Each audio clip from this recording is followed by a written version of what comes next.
When I was younger, I had absolutely no idea what I wanted to be when I grew up. All these years later, I'm still none the wiser. Careers advice is often unhelpful. It's fine if you know what you want to be, let's say a doctor or a teacher, because then your path is set. You know what qualifications you need, what college or university to go to, and so on. For most young people, however, it's a very difficult decision, and the choices are often not clear.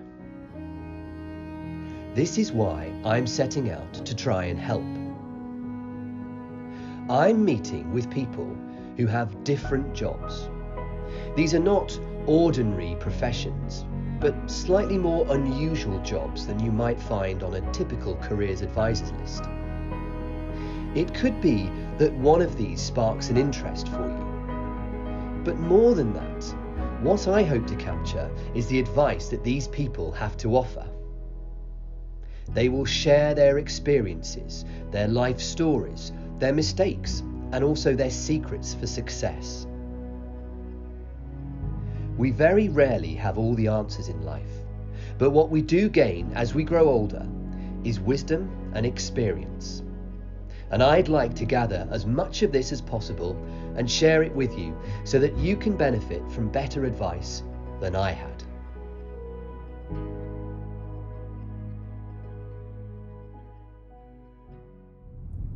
Well, this morning I'm driving to Kinver to interview an author and performer. In fact, he's quite unusual and difficult to pinpoint.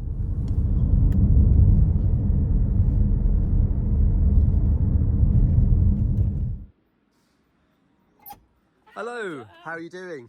Nice. Good to Alan see you. Smith is a All published right. author and founder of Weeping Bank, a fictional village in which an unnamed librarian reads ghostly tales.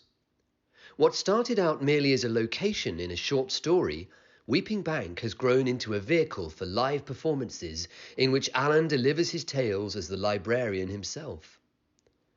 I visited him to talk about his career, how he came to be a writer, and what led him to such a creative and innovative idea.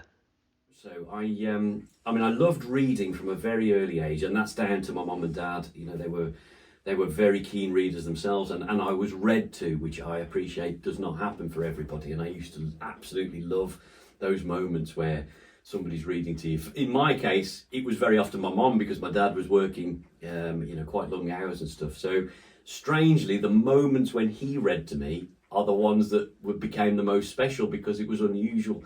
And the one thing that he would do, which Mom didn't do, she read lovely, but Dad would always do voices. So when he was reading a particular story to me, all of a sudden we'd have these characters coming out and a different way of reading the story. And that was very, very special. And I remember sort of that's going in there somewhere and being filed away, thinking, what a great thing that is, to be able to bring the story to life by just simply putting on a different voice or a different expression on your face when you read it. It was probably halfway through primary school, and we were starting to broaden what we were learning at school, and I was finding that the creative writing was bleeding into almost everything that I did all of a sudden. So we'd write, a history topic, we'd do the Great Fire of London, and I'd be looking for that chance to write something that's a fiction based in that reality. So if the teacher was saying, right, we're going to do an account of somebody that was caught up in that situation, I absolutely love that. Whereas the moments where we had to kind of put it into a more factual setting, I was struggling a bit more to do that. And I think you don't really have that process at that age to know, it must mean that I want to do creative writing, but I could tell that that's what I preferred. I mean, for me, my moment really was that very final year at primary school. I had this wonderful teacher called Mrs. Allen, and she was the first person who allowed me time to write. So she'd absolutely recognised that this was the thing I wanted to do. And like I say, I wasn't brilliant at it by any means. My grammar wasn't great, punctuation wasn't great. Very often I'd hand these things in and they'd all come back within, in my day, it was all red pen markings and you'd lost points because you hadn't put it all structurally right. But she was the teacher that recognised that there was something in the writing. that was worth pursuing. So she gave me tons of encouragement in that final year and lots of little opportunities to do this writing. So when I left primary school and started in secondary school, the last thing I did before I left was I wrote a completely fictional story about an adventure weekend that we'd had in our final year, and I left it at the school for her to read, not thinking I'd ever hear anything more about it. And when I started at secondary school, through a friend of mine who lived close to the school, the book was returned to me, and in the back of it she'd written this lovely little message that basically said, don't give up on this writing, you never know where it'll lead you. And that's something that I've treasured for the rest of my life, really. And so at secondary school I was looking wherever possible to do more and more stuff to do with English.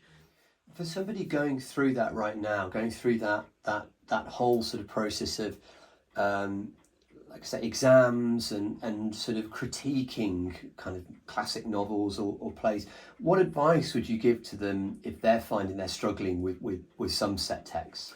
I mean, from sort of my distance from it now, it's quite easy to say, that it's going to be okay, and as much as it feels like it's all on top of you and you're forced down this particular tunnel of reading these particular authors and having to pull their work to pieces, which can be quite soul destroying, and if you're a lover of reading, it can be quite off-putting.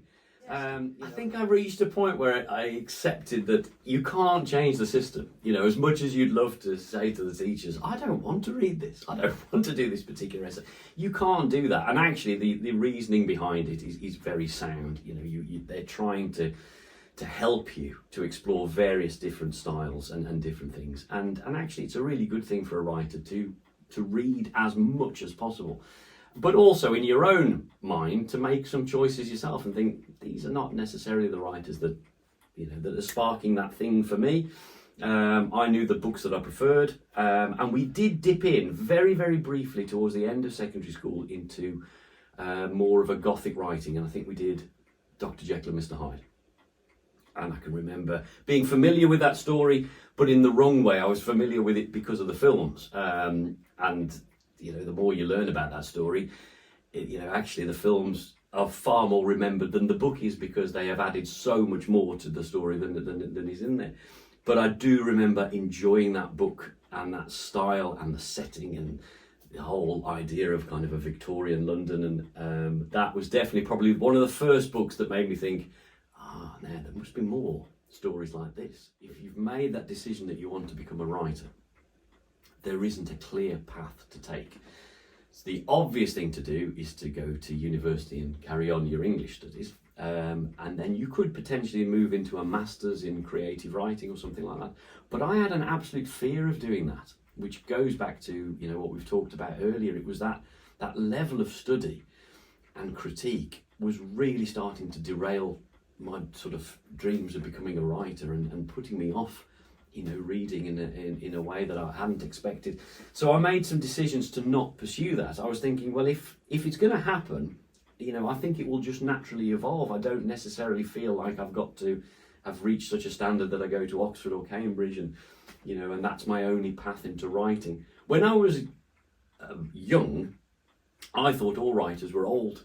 I thought they were all sort of people with grey hair and beards and very, very academic, and that was my idea of what a writer would look like. We hadn't really got anything at the time. Writers did that put you off or attract you? It put me off in a sense. Right, it really did. I think sort of nowadays a lot of writers have become sort of TV personalities as well, and you're seeing much younger people and middle-aged people and older people who are all writers being interviewed, and you can kind of see that anybody and everybody could be a writer. But when I was sort of growing up, with the possible exception of Roald Dahl, who would appear on the telly occasionally in a programme that was intended for adults, so I sort of might have seen a clip of him sitting in his armchair reading, I didn't really see any writers talking. We didn't have writers come to our school. We were told about them and their life, but we never met them. Alan recognised early on that it was the creative element of writing that drove him, which put him off the more obvious academic route as a longer-term career choice. A partnership forged during university helped to nurture this mindset, where his creativity was allowed to flourish further. So, at the time I was doing my English degree, I had met somebody who was going to become kind of a co-writer for quite some time. So I met a lad called Robert Whitehouse, and we had become great friends at university. And we thoroughly enjoyed making each other laugh, and we used to write comedy sketches. And in a sense, the harder the course became and the more intense the study became, the more joyous it was to rebel against that and spend our time writing stuff for ourselves. And when I look back on it now, I think it helped us so much, because that was clearly our release from the level of studying we were having to do. And it was only then, as you sort of been doing that as like a bit of a side project, and then all the work that you've got to do, that you start to balance up, well, which bit do I really enjoy? And what I really enjoy is complete freedom to write what we want to write. We started out very much, as I say, to want to become radio comedians. So, you know, we were sort of putting on silly voices, trying all these different characters, and we would record these sketches at home onto what was the cassette tapes and stuff at the time, with our idea being that we'll send those tapes off as like a bit of a show reel to BBC Radio 4 or whatever, which at the time was still, you were able to send unsolicited material to them, which you can't really do that now. But at the time, it was very much an open door. So if you put together a series of sketches, all you had to do was send them a recording of it and the script. And there was just literally a mailbox address to send it to, and they would write back with a yay or nay, and often with some advice. If they liked it but they weren't going to accept it, they might still come back to you and say, well, you know, try this, or try sending some sketches to this particular program that is accepting, you know, from writers that are unheard of. So we had a lot of fun sort of pursuing that and trying to get something off the ground with that. Following university, Alan entered what he describes as his wilderness period, in which he rediscovered his love of reading and writing. This was to be a crucial time in which he was subconsciously observing the characters, places and stories that would influence his later works. I'd had enough of school, I'd had enough of being in academia, and I just wanted to clear my head, I think, of all of that and rediscover things that I'd enjoyed. For example, reading for pleasure. Just that joy of going into the library or a bookshop and choosing whatever I liked off the shelf and reading that, as opposed to you've got to read XYZ text. So I really enjoyed that. I did some very practical work. I worked for some garden centres and some landscaping firms, and met some incredible people. All these different stories that you're hearing, and as a writer you don't realise what you're absorbing all the time. Not just somebody's, you know, stories that they're telling you, but their mannerisms and you know, different parts of their personality that you think, oh, I really like that. I like the way they say that particular phrase, or you know, or even just, you know, what they're wearing. It becomes like, oh, I could see a character wearing something like this, or they might have a nickname or something, and you think, I could play around with that.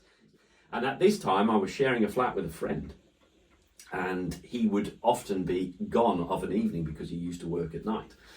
And I didn't have my own computer. He had a computer, and he would say to me, look, you can use it, you know, if you're working on an essay or whatever, you can use my computer while I'm not here. And there was a particular night where I was sitting at his computer. We were in a block of flats, and I've got this sort of view out of the window of an old abandoned warehouse and an alleyway that sort of wend its way up towards a dilapidated church, which you could sort of see from here.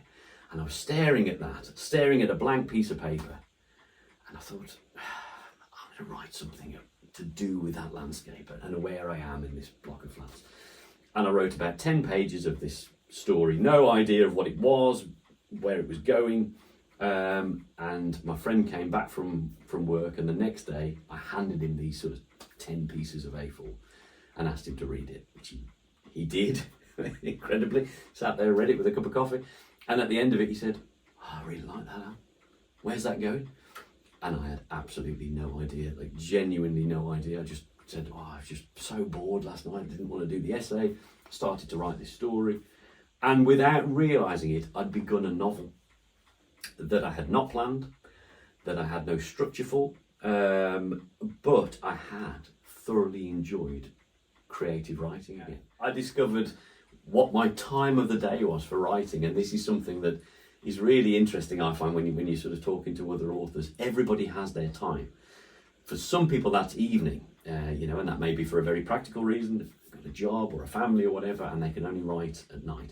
But for other people, it's because they come to life at night, and they write for incredible lengths of time until the early hours of the morning, and that's their moment to write. I was the exact opposite of that. For me, it was first thing in the morning. So I would get into this habit of sort of setting my alarm clock, getting up at maybe say 6 o'clock, cup of tea, sat down at the computer, and I'd have about anything between an hour to 2 hours of writing. Finished writing, get myself ready, go to work, and I wouldn't do any more all day, but all day I would think about what I'd been doing. The book took Alan 3 years to complete, and that was just the first draft. He still keeps a copy of the original piece in his study as a reminder of both the sheer feat and the accomplishment of that piece of work. Then you have to start to think about, how do you get this breeze block into the hands of publishers? And again, I had no idea. There was none of this was ever brought up when I was studying English at university. There was no practical advice if you wanted to become a writer, how you would go about doing that. So I had to go right the way back to basics really, and go to the library and have a look. Nowadays you would look on the internet, but I had to go into the library and think there must be some document that contains all these publishers' addresses, and there is, and it's called the Writers and Artists Yearbook, and it's still available now, and it comes out every single year. And within this book, it's called the Writer's Bible, and within that book you will have every single publisher, every single agent, and also the addresses for magazines, newspapers, radio shows, which will accept writing of various different things. But what you have to do is work your way slowly and steadily through this book to eliminate the people who won't be interested in your work.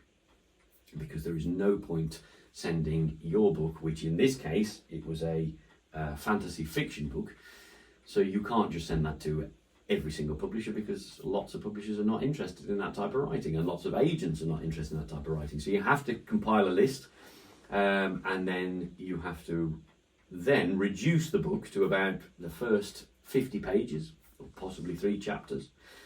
That's all they're going to want to read. If that hasn't grabbed them in that first 50 pages, then it'll be a no.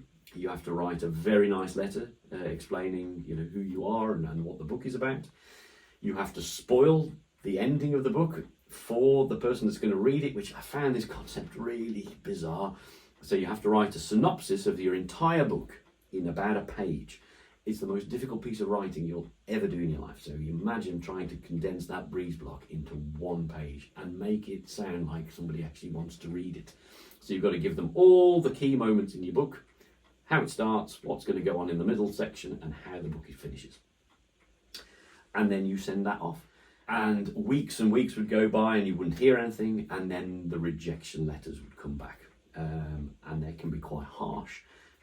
Some are very much automated, so you don't really get a sense of whether anybody's actually read your book or not. Some are, the people have clearly taken the time to read it, but they're going to be incredibly critical of it.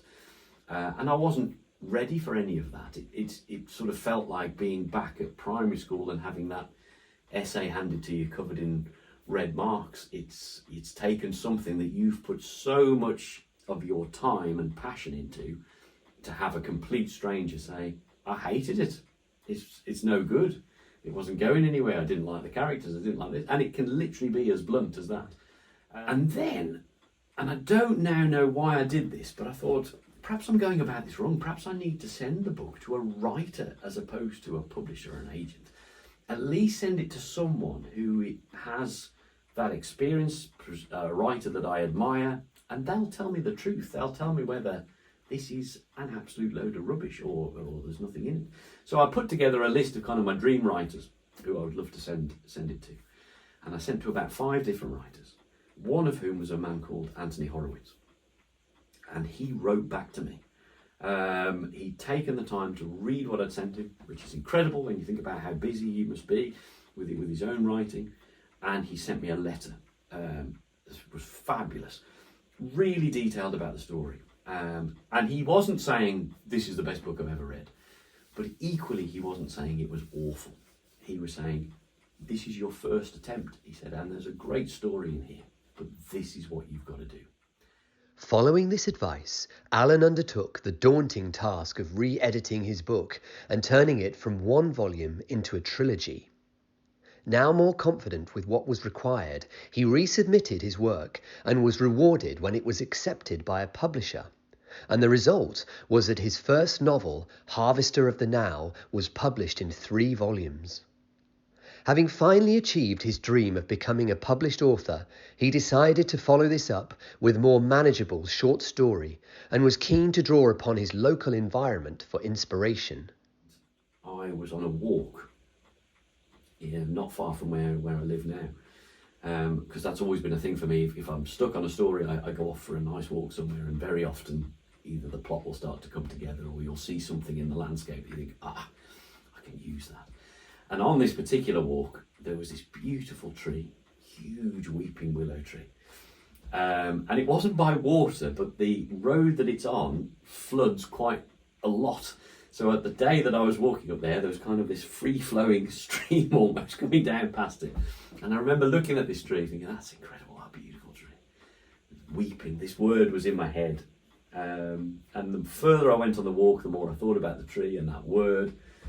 And all of a sudden, the idea of having a place where there would be, this beautiful tree growing by some water, this little village maybe, and then I like the idea of a library. Perhaps you could have a library, and then you start to throw other words around that might go with the weeping. It could be called weeping something, weeping close, weeping road, weeping town, and suddenly this word weeping bank.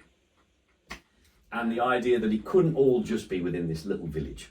There would have to be places just down the road from it where other stories could happen. So I invented a town called Merrington, a town called Rayford, and I thought, yes, some of these characters, will be in all these different areas. And then I started to play around with the idea that maybe sometimes we will revisit places, because as a reader, you might really like that. So if you particularly enjoyed the time that you spent in the antique shop, well, we'll make sure the antique shop comes into another story at another point. But again, the more condensed nature of these new short stories, together with the ghostly theme, gave Alan the chance to read his first few Weeping Bank stories to friends and family members, and then through his various contacts, managed to secure a reading in a local library. And I was getting some really nice feedback from people saying, I really enjoyed that. I haven't been read to since I was a little girl or a little boy, and I've really forgotten what it's like to have somebody come and tell you a story. And so as a result of that, I got another couple of bookings to do these sort of very short little readings. But each time you do one, your confidence changes and you start to put a little bit more into the way it's being read. And then you start to think about, well, what can I do to make this more interesting for people that come? So I started to think about actually doing the reading as the librarian, which had never occurred to me before, but I thought, if I came dressed a certain way, then people will accept that I'm that character. I'm not theatrical, I'm not going to have learnt it, so it's still going to be a reading, but at least if you look the part and you sit in the right sort of chair, then people will piece it all together in their mind that they're with you, they're in your study or wherever you are, and they're listening to you read. And that was the birth of the librarian on stage. It's almost like that lucky moment happened. So we promised a reading at just before Christmas last year that was going to be online, and we filmed this particular story, and we screened it on the 22nd of December, and there were people attending that screening who we couldn't possibly have known had bought a ticket for us. And some of those people, ironically, were attached to the BBC Ghost Stories for Christmas, which, to me, that's still unbelievable now, that would sort of come full circle. And because of that, and because of how that reading went down, they began talking about it online, and all of a sudden it opened more doors to more bookings for Weeping Bank. And now this year we're already looking at quite a heavy schedule of readings that will happen sort of towards late summer, right the way through the winter into the early part of next year, and that could continue to grow. So suddenly, from what was the idea of writing a story to give myself a break from having to write a big long novel has pretty much become what we do day in, day out. Having learnt so much about Alan's own story, I was keen to attend one of his Weeping Bank readings myself. I don't find that I sort of relax into enjoying the reading until probably the second or third page of the story. By that point, you found your pace. Initially, you always start too quickly, and again, you're not fully aware of the projection of your voice. Is it loud enough? Can everybody hear it at the back? So you've got all kinds of thoughts going on whilst you're reading that first page and a bit, really, and then all of a sudden, you're doing it, and you're no longer thinking about the audience. You're no longer thinking about this setup. You're straight into the story then. So you want it to be as atmospheric as possible, but it's not always that easy to achieve. But once the lights go down when we start, people forget what it was like when the lights were on, generally refined.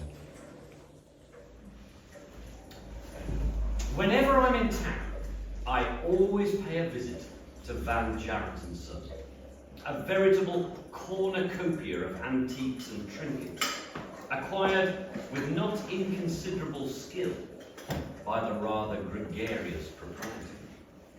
Mr. Van Jarrett would never claim to be an antiques expert, and he can often be heard to feign ignorance when a would-be seller presents him with a particularly valuable item. But those of us who have known him for a long time are well aware of his exceptional eye for a bargain.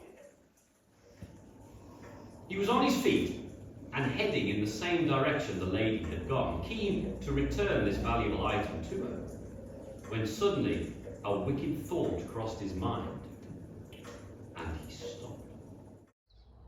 Well, it was absolutely fantastic to see Alan bring his performances to life this evening at the Village Hall. It's an example of one of the places that he's been able to deliver his writing. He wanted to be a writer all his life, all the way going back to childhood. That much was clear. But what wasn't clear to him was how best to go about it. What he did do along the way is build in all of his experiences. He captured all of his, not only his influences, whether those were books or films, but really the people he met, the things that he did along the way. And all of that has gone into what is now Weeping Bank, which is such a creative project. And of course, his understanding of performance means that whilst he obviously was, it's a considerable achievement to publish a novel in the first place, he can actually deliver that now to people. He can bring his work live to audiences, and I think it's a fantastic thing. Perhaps the final word of encouragement to any aspiring writer should go to Alan himself.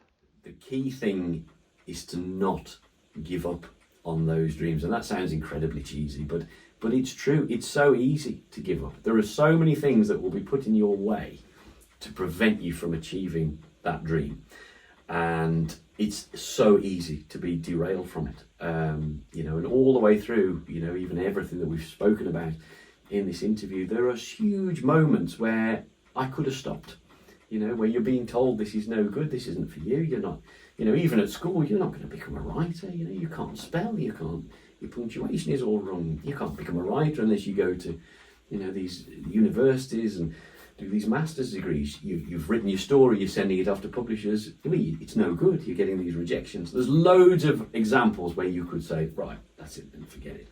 And if I could go to my younger self, having got that little exercise book with that very early story in it, I would just say, just keep writing, because you will find your voice. But what was in my head was this idea that I wanted to write. And I hung on to that. Throughout everything that's happened all over the years, I hung on to that idea that was the one thing I felt was what I was supposed to be doing. And I think if you've got something in your head that you feel is you, it may not have a definite path. You might not be able to go to your careers advisor, or you might not be able to turn to your friends or your parents or your teachers and say, this is what I want to do, how do I go about doing it? There may not be that definite structure to do it, but that doesn't mean it won't happen for you. It just means that you've maybe got to hang on that bit tighter than everybody else who's got a definite path. and they can clearly do X, Y, Z, and they'll achieve this. Yours may be a route that's more like this, but if you hang on and you just let it take you, it will find its way, definitely.